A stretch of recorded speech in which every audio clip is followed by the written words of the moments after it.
Good morning, good afternoon, good evening, wherever you're from. Thanks for joining in.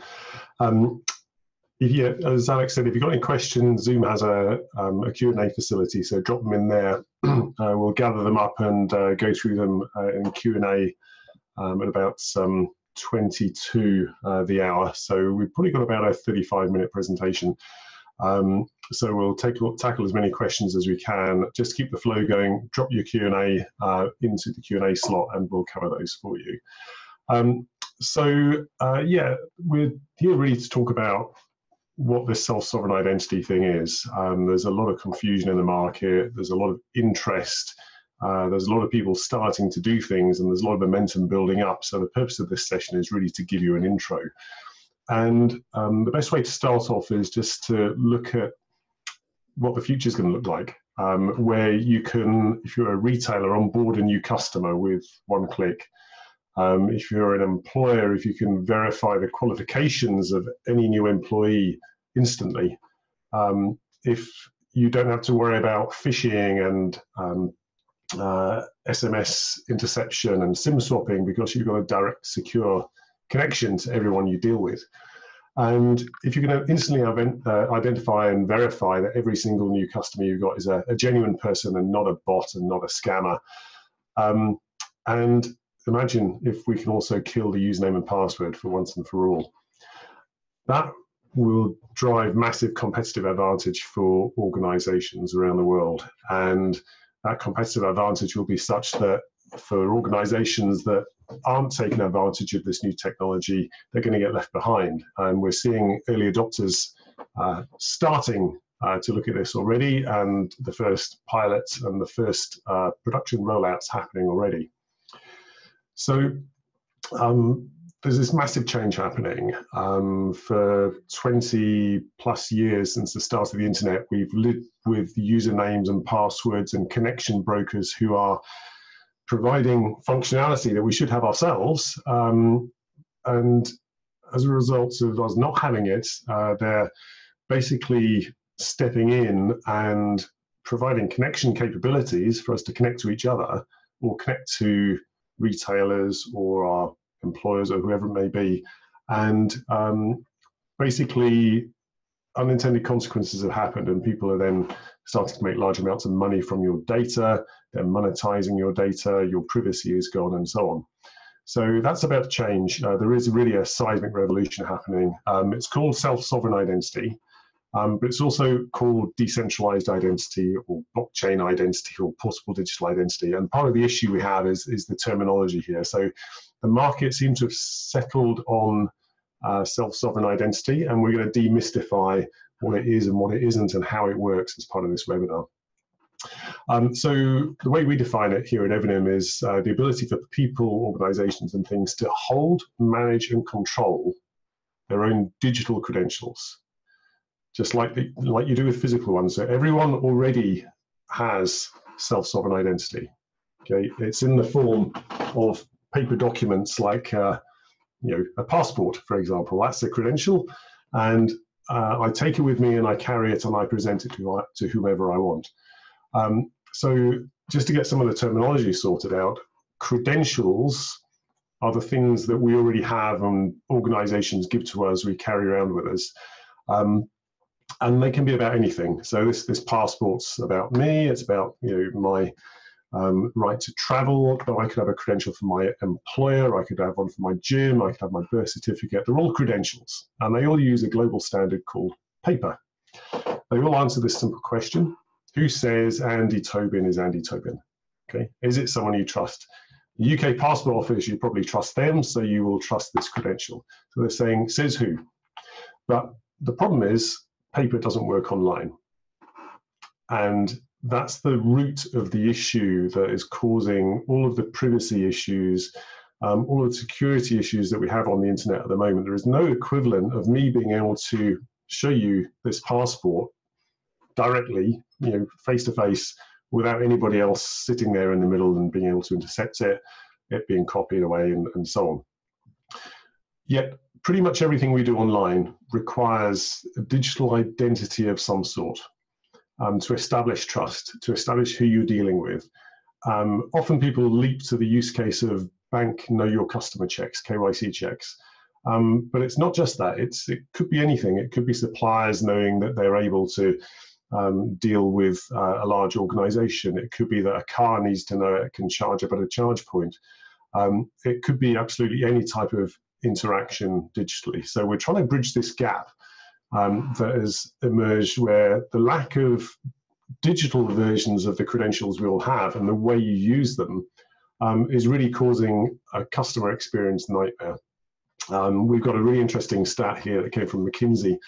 If this was fixed, this customer experience problem we all know about, we all know the huge frustrations we get with tens or hundreds of usernames and passwords and different accounts and having to enter the same information again and so on. That's just for people. It's worse for organizations trying to identify themselves, and the world of IoT is going to get even worse as well. So it's a massive problem. And just to give you an example of some of the weird technologies and architectures that emerged trying to solve this, this is an example of how the European EIDAS, which is a sort of cross-Europe electronic identity capability, can be used for a French citizen moving from France, which is on the right-hand side, over to the UK to open a bank account. And you see the relying party banks on the left. And the architecture that some of the best minds in the world came up with is this one, which has roughly 9 systems that have to be navigated by the data that needs to be moved from France to the UK bank. And everyone involved in that chain needs to get paid to run a system or a hub or whatever it may be. And you'll notice there's no French citizen in this picture at all. Okay,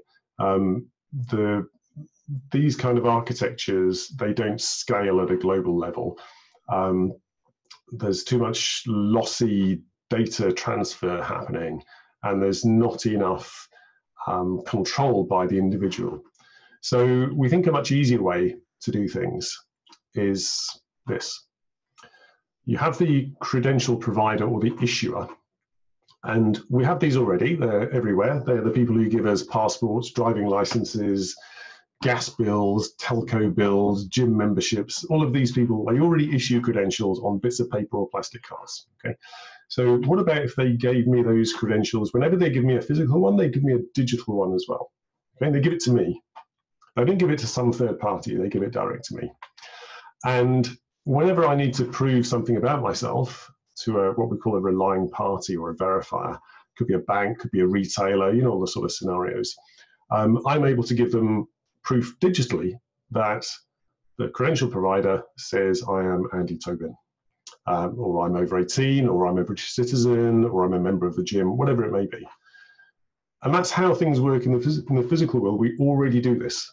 Okay. The problem is when you get a distance, a gap that's filled with some digital technology in the middle, like the internet, you can't do it like this. If you're face-to-face, you do it with paper.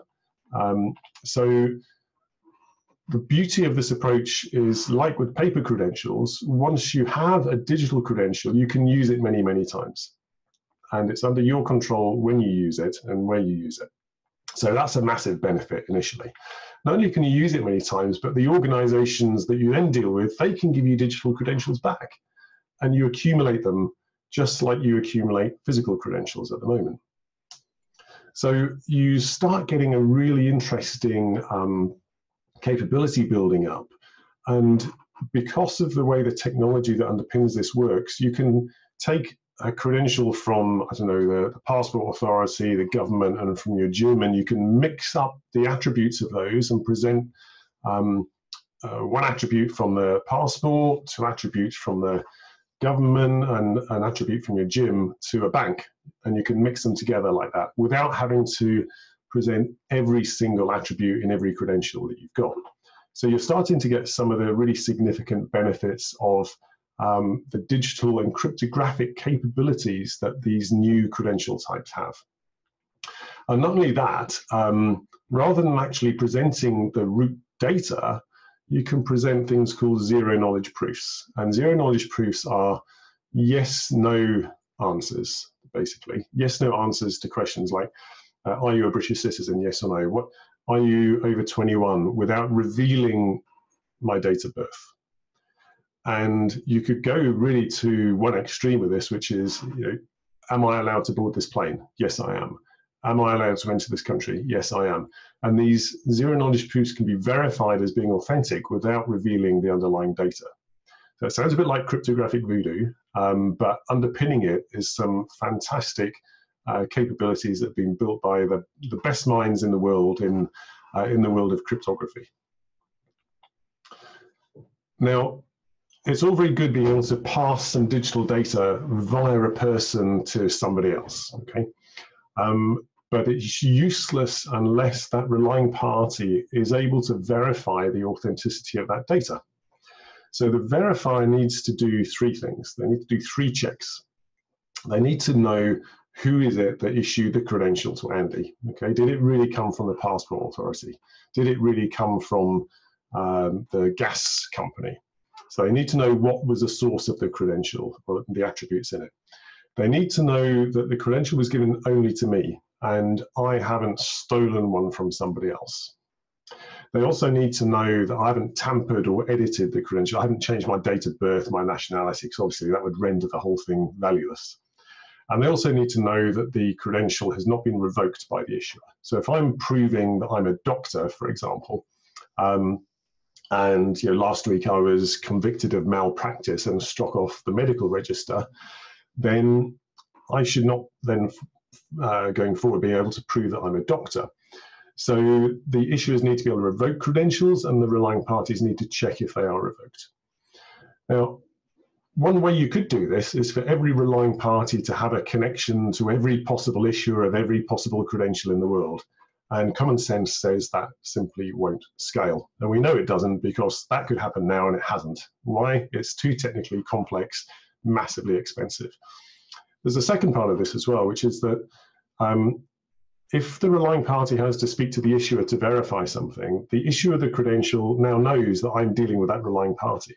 And it's actually none of their business in most cases. So if I take my passport and I use it to prove something about myself to a retailer or a bank, it's none of the Passport Authority's business. They've given me this document for travel. It's not really for opening bank accounts, but the bank will be happy to accept it. But I don't want the Passport Authority knowing everyone I'm showing this passport to.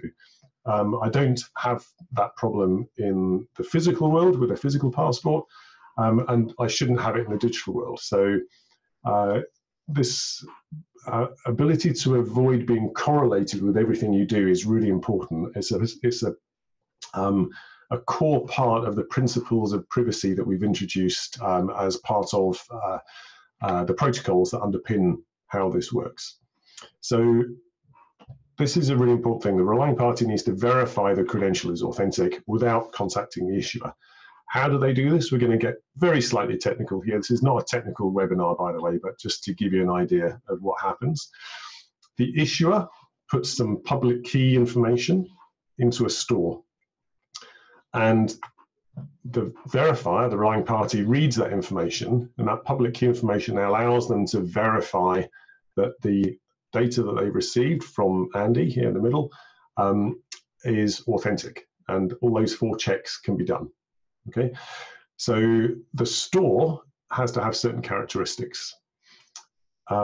It's best if it's not run by a single organization, okay, because then everyone in the world needs to trust their organization. So you could store this public key information on Andy's laptop, right, in just an Excel spreadsheet. Then everyone in the world would need to trust Andy and Andy's laptop not to go in and edit it and change it. So that's not really viable. So you could store it in a Google Drive file. Then everyone needs to trust Google. It also needs to be tamper resistant, and it needs to be chronologically ordered. The reason, obviously, tamper resistance speaks for itself. Chronologically ordered is so you've got the current public key, the current information from the issuer. And those are characteristics of a distributed ledger. It's run by many organizations, not one. It's tamper resistant and it's chronologically ordered. And that's why we have underpinning this the sovereign ledger. Okay, So that's probably as much as we're going to go into technically. A couple of other features you get along with this as well are as follows. Firstly, every relationship you have is separate and unique. Contrast that with your mobile phone number. Everyone you meet, you give your phone number to, you're giving them the same phone number, okay? That means if you have a problem with your phone or you need to change the number, everyone that you know is affected by that. It also means you can be correlated by people recognizing where that phone number crops up. With this new world of self-sovereign identity, you have a separate, different relationship that's private and secure with each person, organization, or thing that you're speaking to. This is a really significant thing. It's like every person you meet, you give them a different mobile number, right? So it's a core fundamental part of the setup here, and this happens off ledger. So there's a lot of talk about what goes on the ledger and making sure there's no personally identifying information on the ledger and so on. In the world that we're in here, all this connection setup and credential exchange happens off ledger. Okay, it happens at the edge. That means it can scale hugely. The ledger is only used for storing some public information of credential issuers, and that's pretty much it. The other thing you can do is, if you get a credential, in this case, let's say it's from a bank, once you've got that credential and that relationship, then you don't need a username or password anymore. You can log in back to that bank basically by proving the possession of the credential and the connection that they set up with you originally. So you're saying, hey, it is me, here it is me, I'm coming back, I'm giving you proof it's me, and only I could give you that proof. So this is how we get rid of usernames and passwords, and we've just done recently a really fantastic demonstration of how this works with Open Identity Connect. So we've bridged from this world of self-sovereign identity into, let's call it legacy Open Identity Connect for login. And then also, because you have this secure peer-to-peer connection now, there's no one in the middle, right? It's not like WhatsApp, where WhatsApp's in the middle. There's nobody in the middle here. And you can then pass whatever you want across this connection. So you could chat, for example, you could have conversational commerce. There's no mobile operator sitting in the middle. This is like a secure private tunnel just between me and this bank.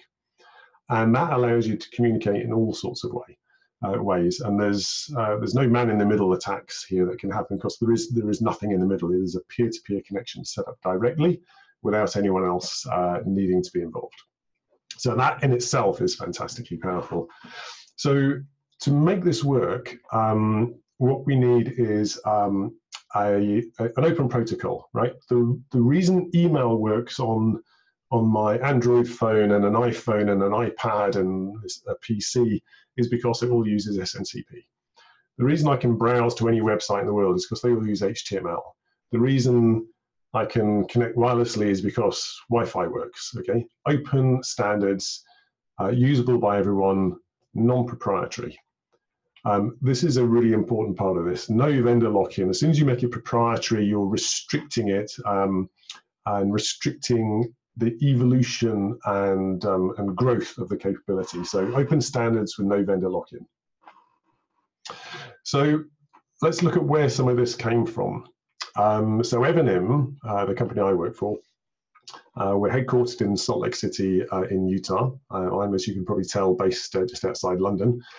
And we originated some amazing source code with some really unique ways of handling cryptography that hadn't been done before, as well as building on a lot of pre-existing cryptographic techniques like public key cryptography, which has been available for ages, and combined it with some new distributed ledger technology, and created an amazing code base to do the stuff I've just been talking about. And we realized that if we owned that, then we would be kind of breaking our own policies and our own foundational principles, which is that people should own and manage and control their own identities. So we open sourced all of that, and we set up the Sovereign Foundation to provide administrative oversight and basically to write the rules for how this network should work, and set up the Sovereign Network itself. So the Sovereign Network is It's a distributed ledger run by volunteer organizations, some of them you can see there, that have said, yeah, if this thing exists, it's going to be better for the world, so I will volunteer to run a node of this network. And I will run that. I don't get paid for it. I'm going to run this node, stand it up, because I think it's going to be good for the world, and most likely it's going to be good for my business as well.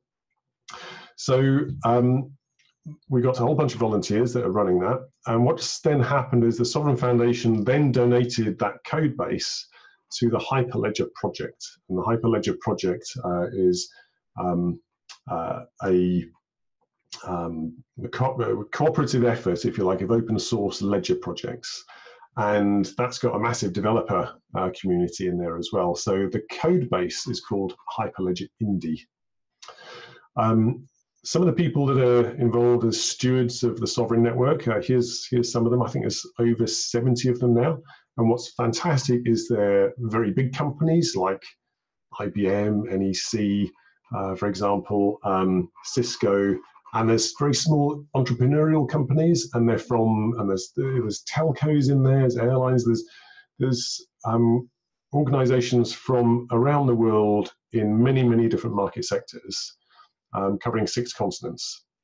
And this is what gives Sovereign its decentralized, distributed nature. So the ledger that was at the bottom of those pictures you saw, it's run by these folks, and they obey a set of rules that they've all agreed, called the Sovereign Governance Framework.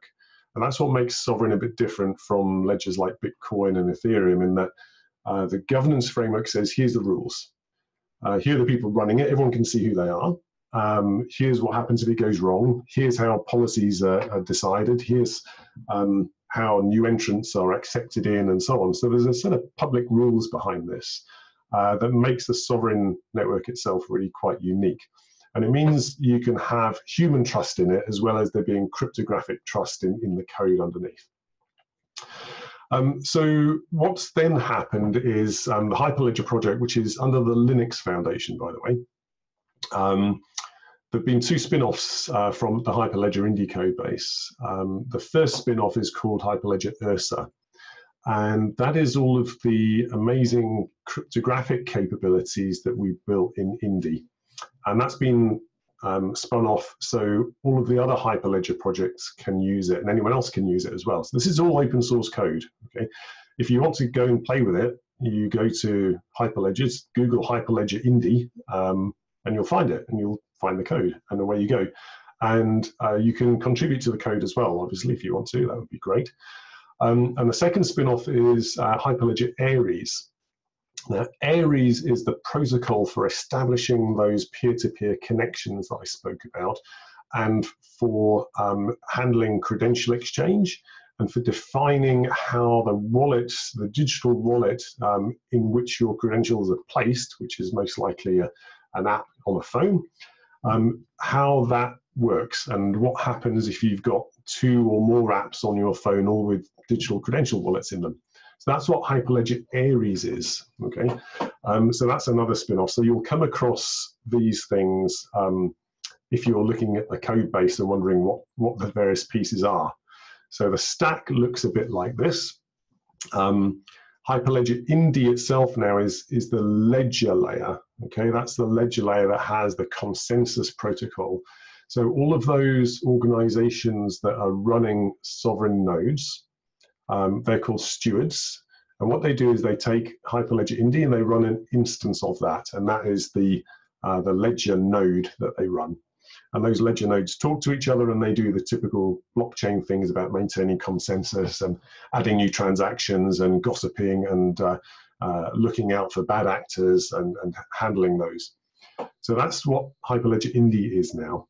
Hyperledger Aries, it is all about agents, where an agent can be a wallet app on a phone, for example, and how they talk to each other, how the messaging works, how the credential exchange works, how DIDs work. And then Ursa is this crypto library. So that's how the stack factors together. 2 really important new standards that you need to be aware of. The first one is called DIDs, Decentralized Identifiers. And the second one is called Verifiable Credentials. Now, DIDs, these are a fundamentally new and amazing capability that allows anyone, anyone can use these and create them. You don't need to go to a certificate authority to get a DID. You just create your own DIDs. Okay? And the DID standard is being formalized now at the World Wide Web Consortium, along with the Verifiable Credential Standard. I was told last week the DID standard is the first time W3C has worked on a new identifier standard since URLs. So that's how important and significant this is. Okay, DIDs give you pointers to where some public key information is and an endpoint for you to reach the owner of the DID. So that's probably as much tech detail as I'll go into on that at the moment. If you want to read the DID spec, Google DID spec and you'll probably find it. Verifiable credentials is a standard for how these digital versions of passports and things, how the attributes are encoded, what cryptography is used, how you can do selective disclosure, which means how you take one attribute out of a set of maybe 15 and just expose that, how you verify credentials as well. So verifiable credentials is the other standard. Evernym, we've been right at the middle of this. I think we wrote about 90% of the DID spec in the first case. So these open standards are vital. So they're the things I was referring to earlier. That's like the TCP or the SMTP of decentralized identity. So what isn't self-sovereign identity? Well, it's not a replacement for civil registers like birth registries and driving license authorities and so on. They all exist. They're credential issuers, and they issue paper credentials now, or maybe plastic cards, and they're going to issue digital credentials, right? Every time they issue a paper one, people should be saying, why can't I have a digital version of this? And the reason you haven't been able to have that is because there has been no standard. Now there is. Those authorities will start issuing digital credentials and will accept those and receive them just as we do with the physical ones. Also, it's not a rip and replace for existing identity schemes. So all of the money that's gone into creating fantastic identity schemes, those schemes are going to be enhanced by having digital credentials on top of them. It doesn't work for blacklists like no-fly lists, PEPs and sanctions lists, because just like in real life, just like with physical credentials, you can't be forced to reveal something about yourself. You imagine you land at Heathrow and you come along and they say, oh, are you on the terror watch list, Andy Tobin? I go, oh, yes, of course, I am on the terror watch list here. Have proof of it. It just doesn't happen, so you still need blacklists. Also, it doesn't mean that everyone self-attests information about themselves. You can. There's some things that are obvious to self-attest that nobody else would attest on your behalf, like I support a certain football club, for example. But it's not like everyone going around saying I'm Spartacus and creating their own birth certificates. Okay, it doesn't remove the need for those civil registries.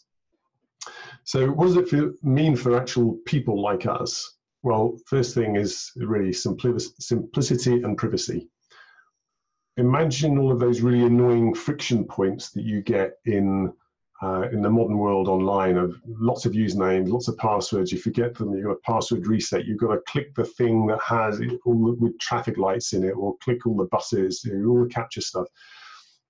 That will all go away. Registration forms go away because I can now share data digitally. I don't have to type in stuff.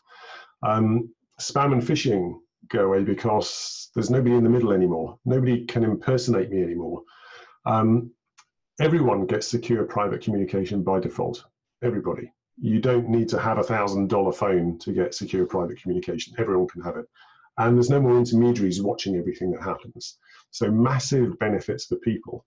And for organizations, it's huge as well. So we've always had this trade-off between friction and security, haven't we? We've never really been able to have low friction and high security at the same time. You have one or the other, right?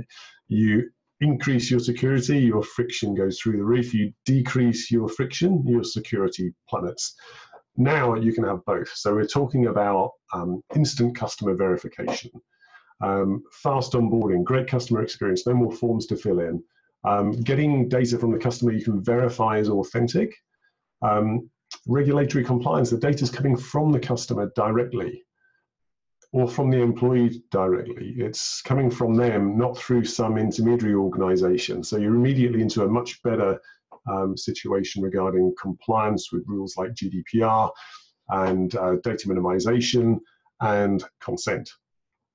You can, if you want to, once you've got the connection with the person you're dealing with, you can delete the data they've given you, right? And just retain their DID, because that will always let you connect with them privately and securely and ask for the data again. So suddenly it becomes really easy to request data from people and verify it. That friction goes away, so business models are going to change. And you have a secure relationship with every customer, and the ability for the customer to identify themselves across all your internal silos as well, and say, look, it's me coming back, I've got a mortgage over here, and can I have a loan? You know, I don't need to go through the whole process again because I'm already a customer of yours. So really, to emphasize this, low friction and high security is what this is all about. Some example use cases. Here's the first one. These are customers of ours, largely. So Barclay Card, they were looking at one-click secure onboarding and payment for retailers using this technology. A fantastic project, aiming to reduce shopping cart abandonment because there's no form to fill in, chargebacks because they know that the person and the card they're getting as verifiable credentials from the individual are genuine and they belong to the same person, and reducing fraud as a result of that as well. The next one is doctors. There's an amazing pilot actually starting today with the UK NHS for doctor identity. The doctors go through a huge amount of pain just trying to prove they're a doctor when they onboard at a hospital, which means they're not treating people, they're busy shuffling paperwork. So this is a fantastic project that's actually kicking off with the first doctors today. They'll have digital wallets with their real credentials in them that they can use to onboard at hospitals. And not only on board, they can also use them to sign in to hospital systems once they're onboarded. Credit unions, focusing initially on the US, they're looking at this technology for customer identification and authentication, and looking to get the time it takes to, you know, for example, authenticate somebody calling into a call center from 80 to 120 seconds down to 10 seconds, okay? Because they have a secure relationship with that customer, they can ping a message direct to their phone saying, is this you trying to log in? Is this you calling in to XYZ Credit Union, Andy? And I can reply, yes, it is me. And they know that it is me because it can only be me replying. So that's a fantastic use case as well. More bank KYC checks. So we've got, firstly, ATB Financial in Canada have been looking at this.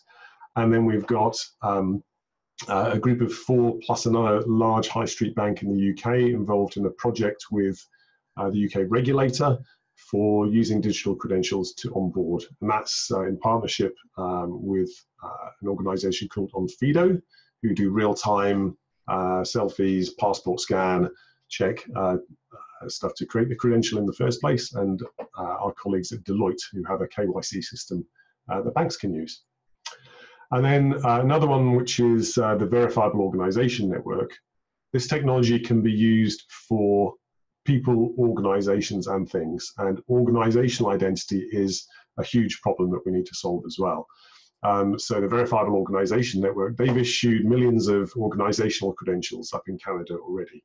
So that's a fantastic project. So lots of projects, lots of use cases. This literally crosses every industry you can think of.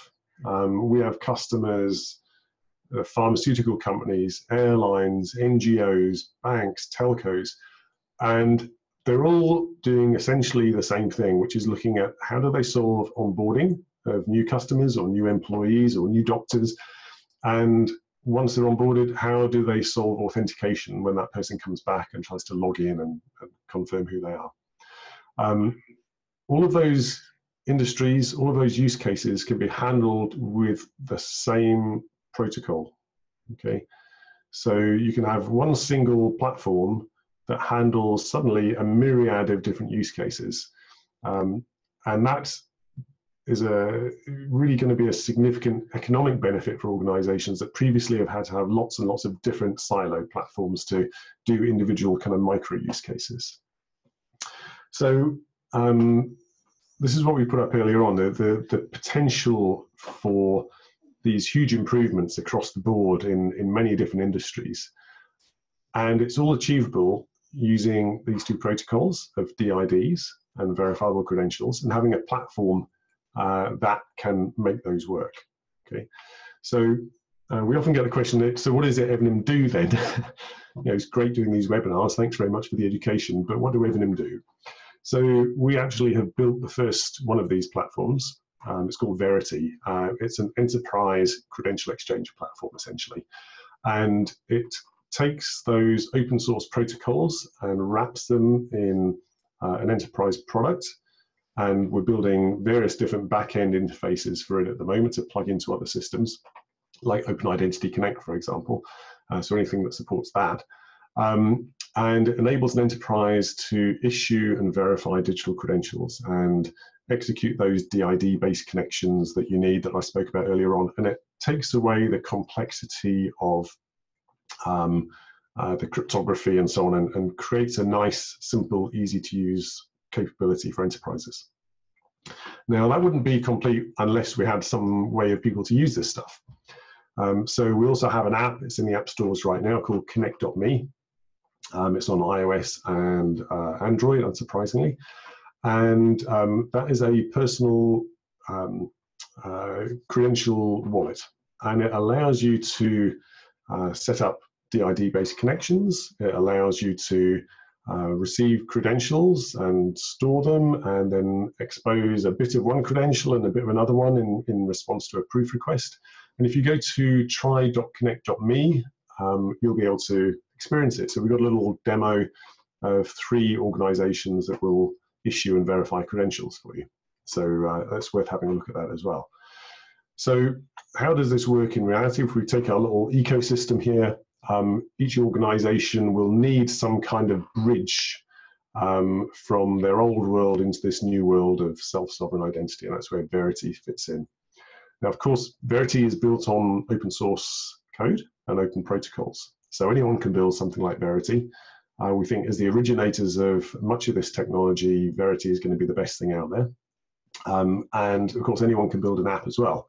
ConnectMe is there. It's the first self-sovereign identity app available in the world. It's sitting there in the app stores ready to go. So that's where Evernym fits in. We supply Verity to organizations. And there are quite a few companies who have seen this and gone, okay, this looks really interesting. How does it work in my company? How does it work with my use cases?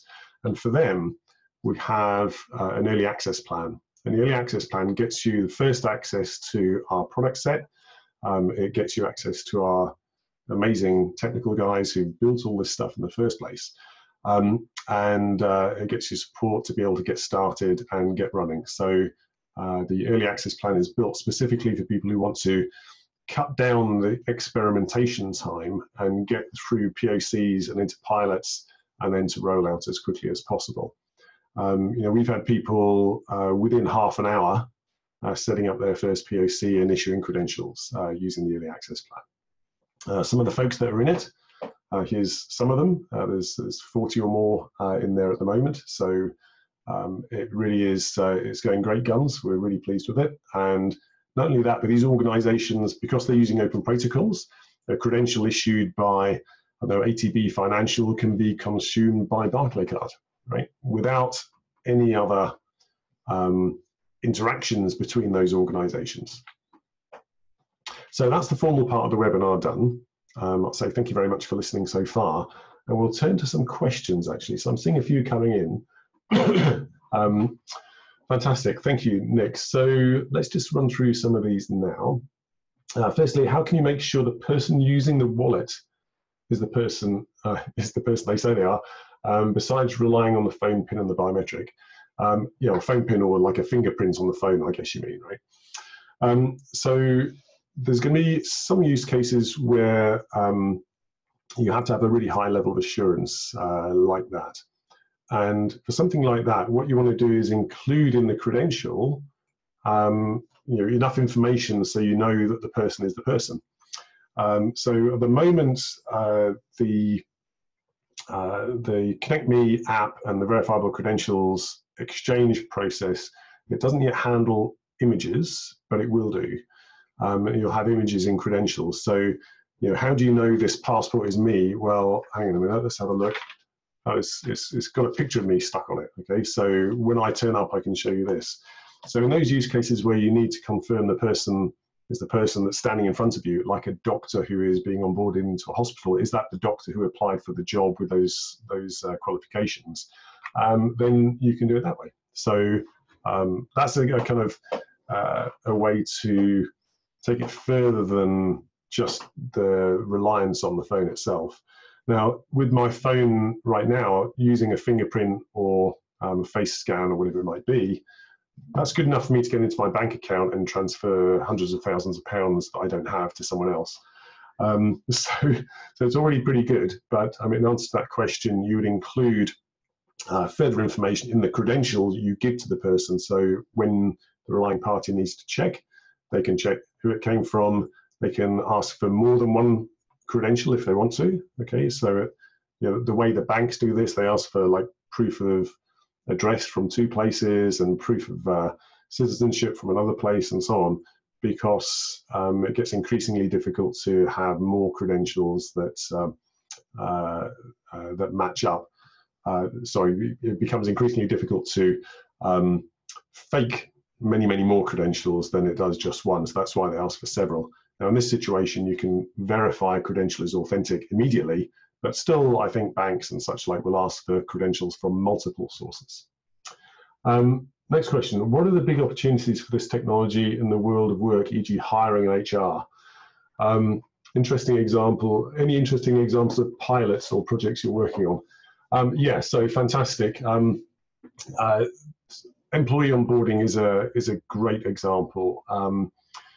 I mentioned our doctor identity project that is kicking off now within the National Health Service with a partner of ours called True.id. It's worth having a look at them.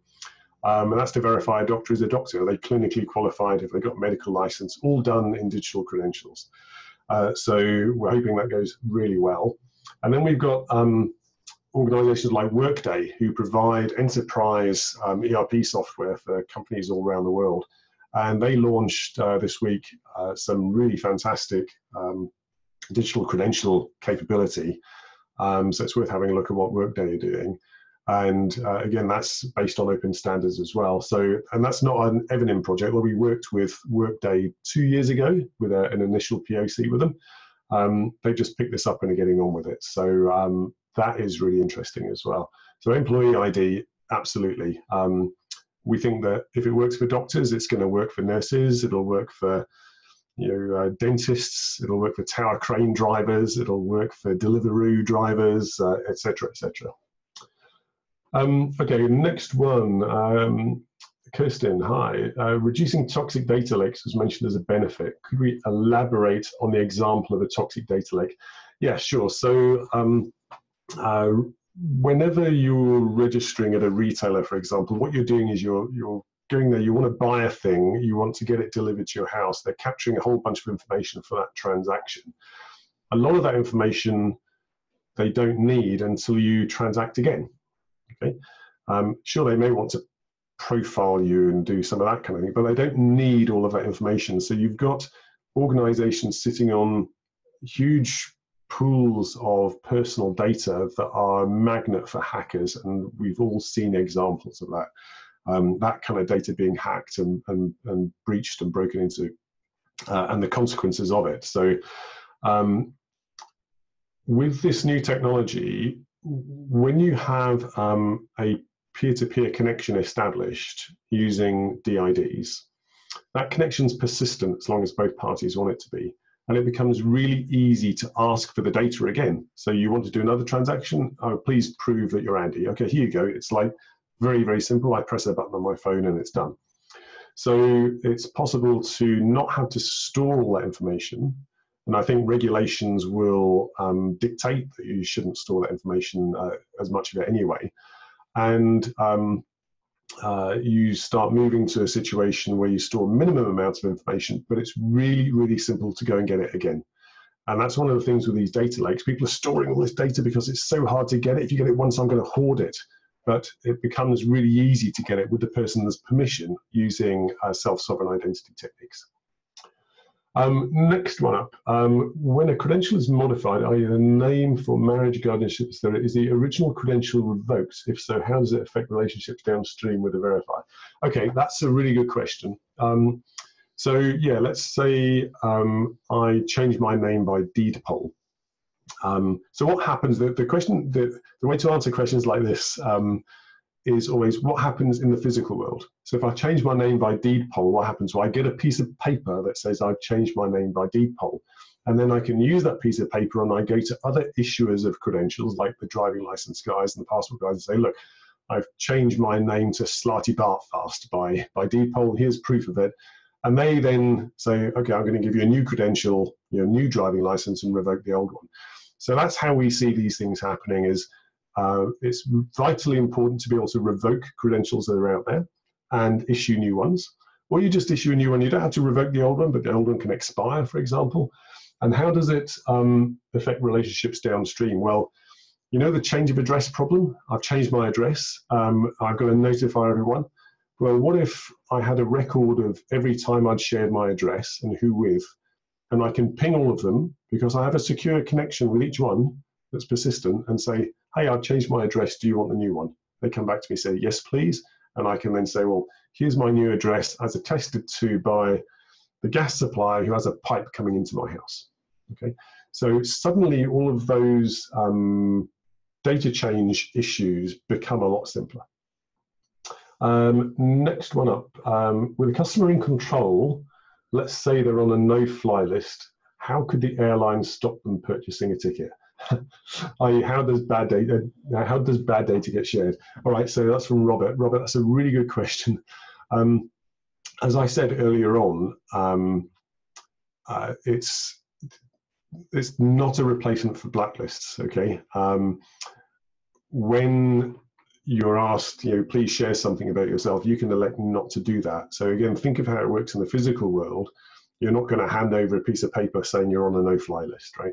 So you're still going to need blacklists. Now, it could be that the blacklists can work in a similar sort of credentialing fashion between the organizations that are sharing those blacklists to confirm that the blacklists are genuine.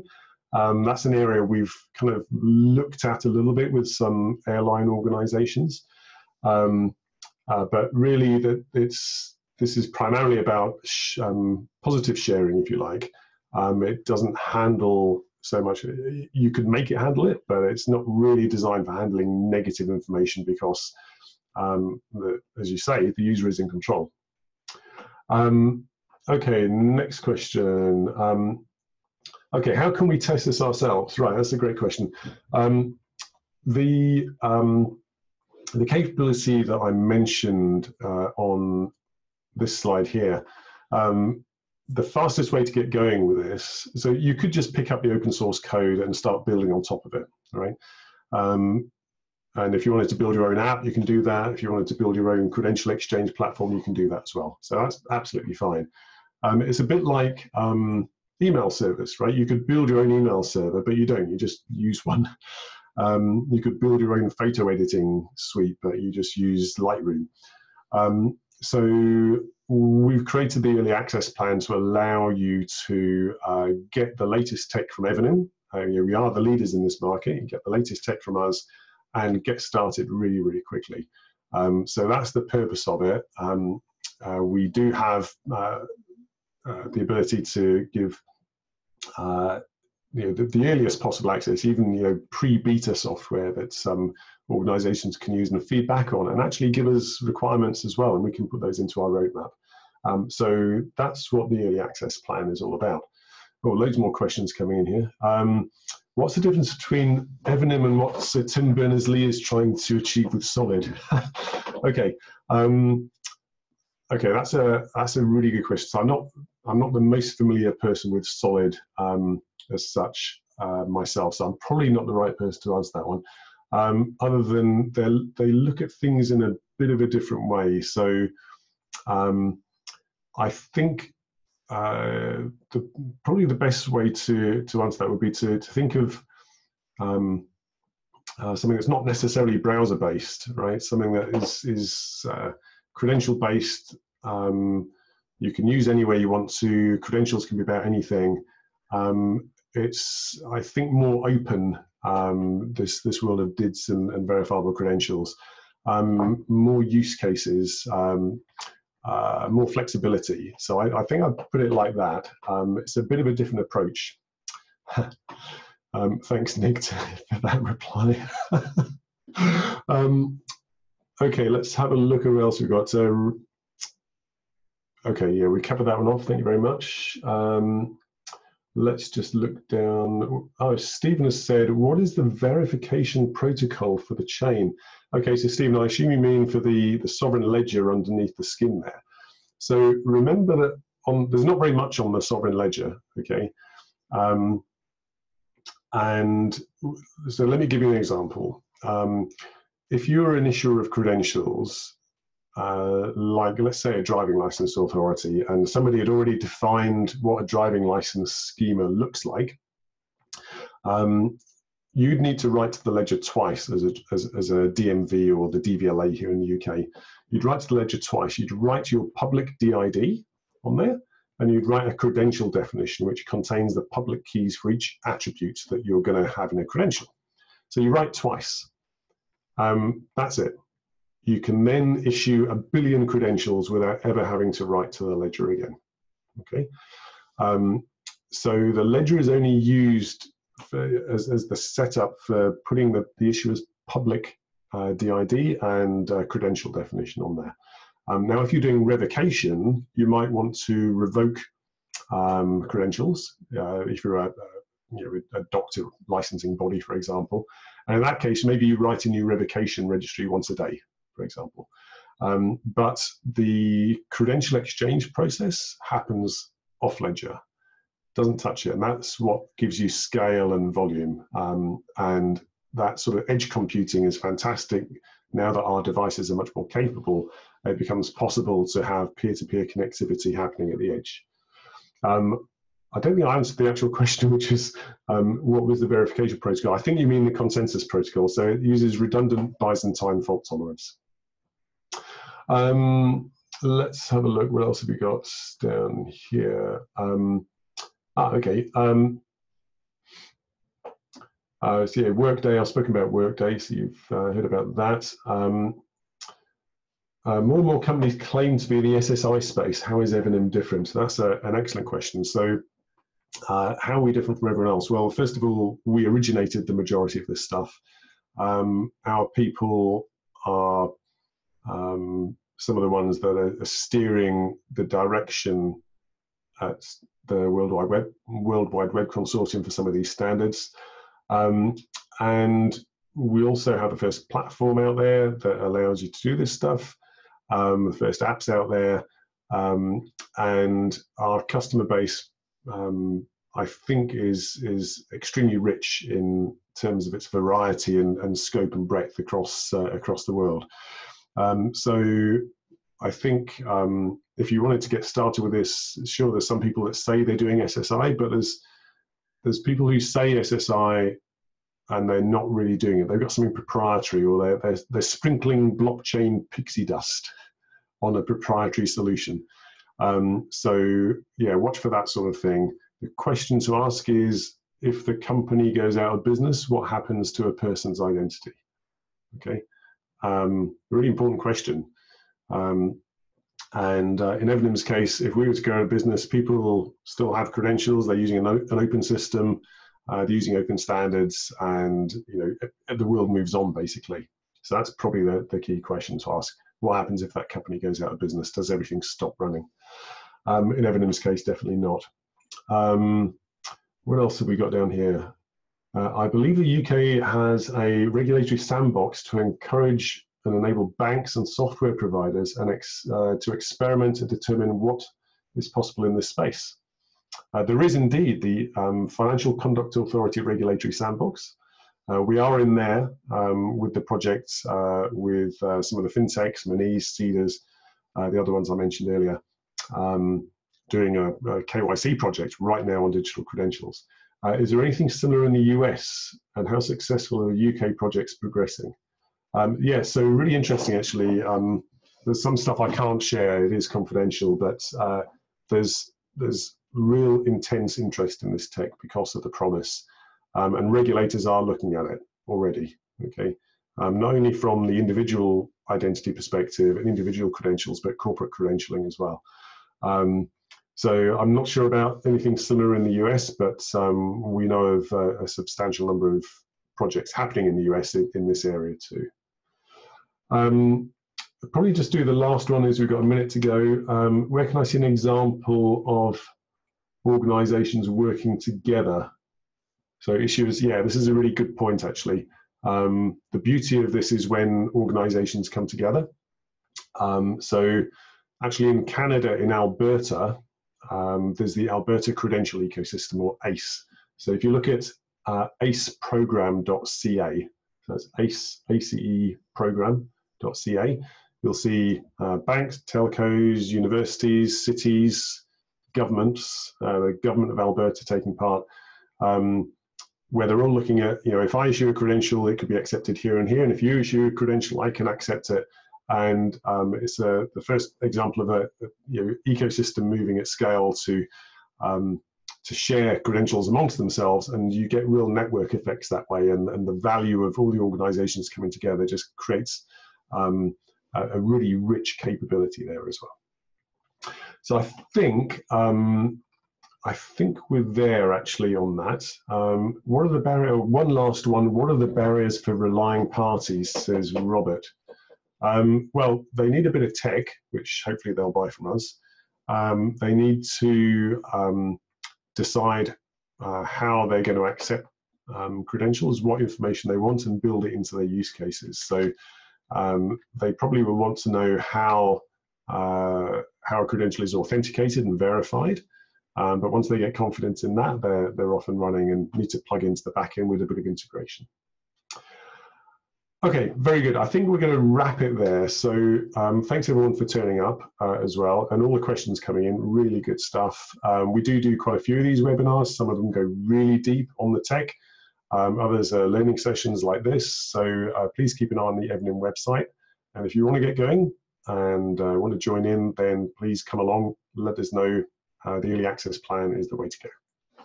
So thank you very much for coming. Cheerio.